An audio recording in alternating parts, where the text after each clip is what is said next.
Junior NTR గారు look చూసారు కదా, ఆ బ్యాక్ వెస్ట్ ఏదైతే వేసుకొని ఉన్నాడో ఆ గూస్ బంప్స్ చూపించింది ప్రతి ఒక్కరు కూడా ఆ సల్లార్ పిక్స్ చూపించి ప్రభాస్ గారు కూడా ఇలానే సల్లార్లో వేసుకున్నారు అని, కేజీఎఫ్ లో యశ్ కూడా ఇలానే వేసుకున్నాడు అండ్ ఉగ్రం మూవీలో హీరో కూడా ఇలానే వేసుకున్నాడు అని చెప్పి కంపేర్ అయితే చేస్తున్నారు. ఎస్, ప్రశాంత్ నీల్ గారికి అదొక అబ్సెషన్ అని చెప్పాలి.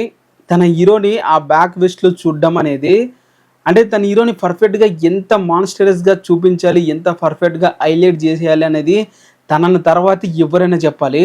అందుకే ఈ నలుగురు హీరోలకి ఇంత పర్ఫెక్ట్ అవుట్పుట్ లుక్ అయితే చూపించాడు. మరి ఈ నలుగురిలో మీకు ఎవరి లుక్ బాగా నచ్చింది అనేది కింద కామెంట్ అయితే చేయండి. నాకు మాత్రం ఈరోజు జూనియర్ ఎన్టీఆర్ గారు లుక్ చూసిన తర్వాత గూస్ బంప్స్ అనేది మామూలుగా లేదు. అసలు తారకన్న ఆ రేంజ్లో ఆ స్పెట్స్ తీసుకొని ఆ మ్యాన్నెస్ చూస్తుంటేనే గూస్ బంప్స్ అయితే వచ్చి, ప్రతి ఒక్క యాక్టర్ కూడా ఫుల్గా బాడీ బిల్డ్ చేసుకొని ఉంది బల్క్ బాడీతో. బట్ జూనియర్ ఎన్టీఆర్ గారు మాత్రం చాలా స్లిమ్ బాడీతో ఆ బ్యాక్ వెస్ట్ వేసుకొని రఫ్ ఆడించాడని చెప్పాలి. మీరేమంటారు దీని మీద కింద కామెంట్ అయితే చేయండి. కొత్తగా ఎవరైనా వీడియో చూస్తున్నట్లయితే ఫాలో అయితే కొట్టండి.